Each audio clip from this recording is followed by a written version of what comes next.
Professor Tsien lives on the Tsinghua University campus in Peking. Professor Tsien is a member of the small group of elite Chinese intellectuals trained abroad. He studied in Canada and then in the United States during the late 1930s. In 1946, he returned to China. Today, as a renowned professor of physics, he's what the Chinese call a great scholar.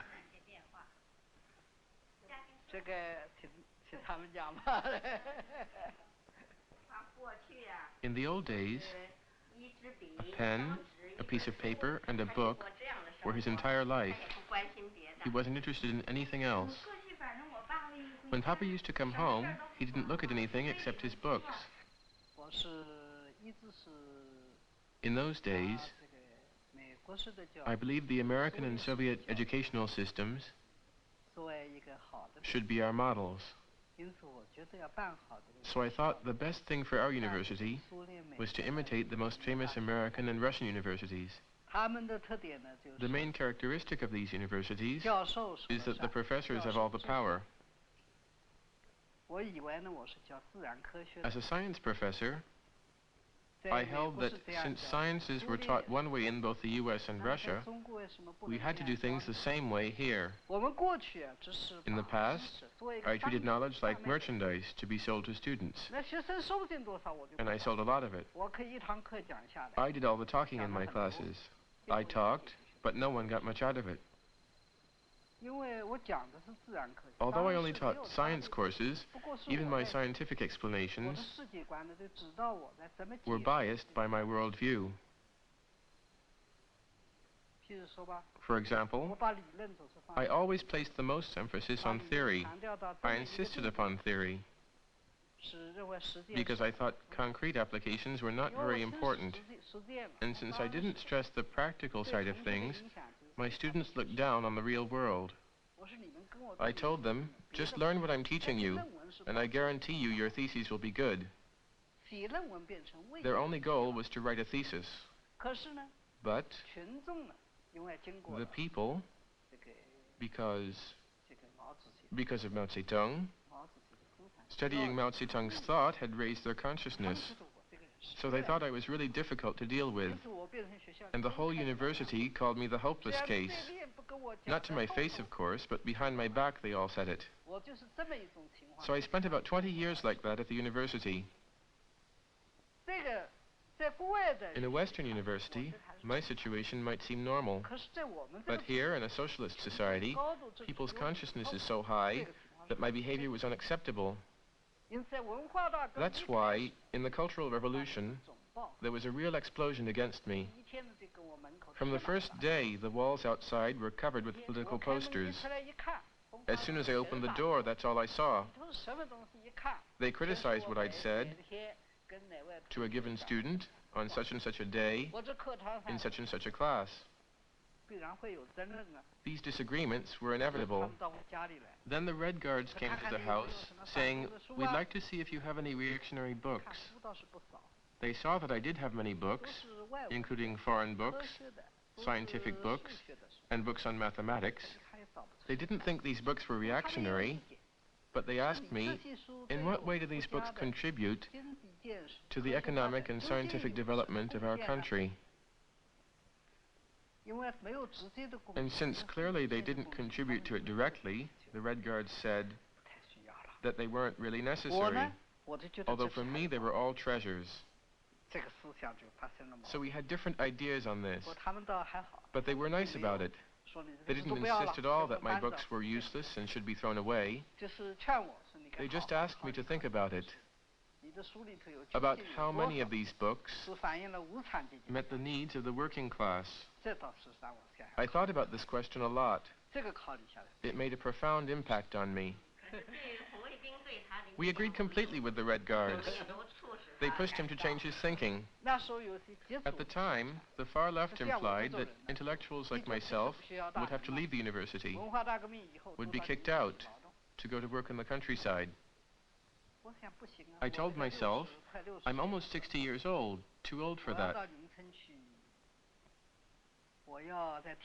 If I have to go to work in the fields, I won't make enough to live on. I felt sorry for myself. And that was all that mattered. This shows that up until then, in spite of some self-awareness, I was still basically selfish. I was very pessimistic. I heard that there were rumors that I'd hung myself, but I didn't commit suicide. I lived through it all. And why? Well, I thought that since liberation, China had become a great country, which was rapidly developing. I really wanted to see my country progress, and I really didn't want to kill myself. My position in the university was still unclear, but at the same time, I wanted to see my country develop and become more and more wonderful. Shortly afterwards, Chairman Mao called on intellectuals to take part in the life of the ordinary workers, to educate ourselves through manual work. I wanted to go to work in a factory, because that's where the workers are. So I asked to go. The university organized a group of professors who wanted to work in a factory and learn from the workers. My application was accepted. In the old days, I wrote a lot of articles, and several books too. It was signing my name that motivated me to continue writing. Each one of my publications glorified my name. On the other hand, workers never think of signing their names to the things they make. It doesn't even cross their minds. I had a very good education, and all my friends were people like me. I never had workers as friends. I have one son. He went to work in a factory after he finished high school. He's been there for more than 10 years. He went to work in a factory. He didn't want to attend the university. I thought this was a great loss.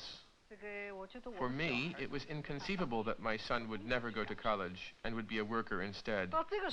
Only later did I come to understand that he'd chosen a better path than I had. I had taken the road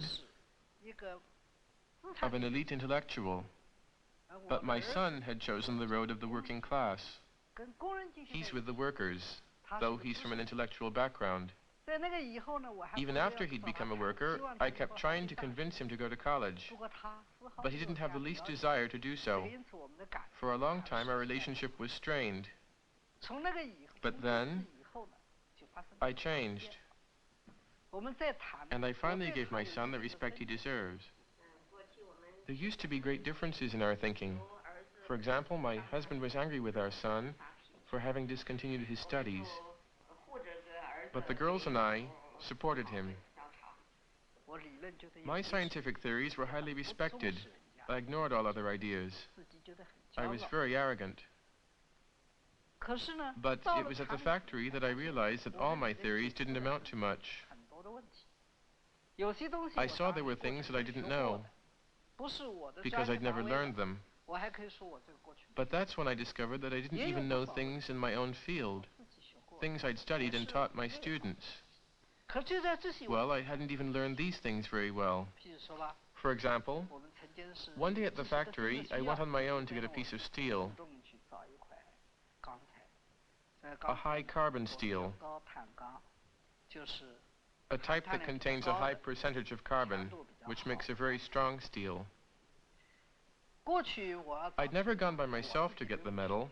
I'd always sent one of my assistants down to get it. But this time, I didn't have an assistant, so I went myself. And I didn't have a machine to test the materials. All the bars of metal looked identical, despite the different grades of carbon. They were all dark gray. What was I going to do? What a problem. I stood around looking at the bars until a nearby worker asked what the problem was. So I explained my predicament to him, and he said, "I'll find it for you." He hit the bars with a stick, and by listening to the sound, he found the metal I needed.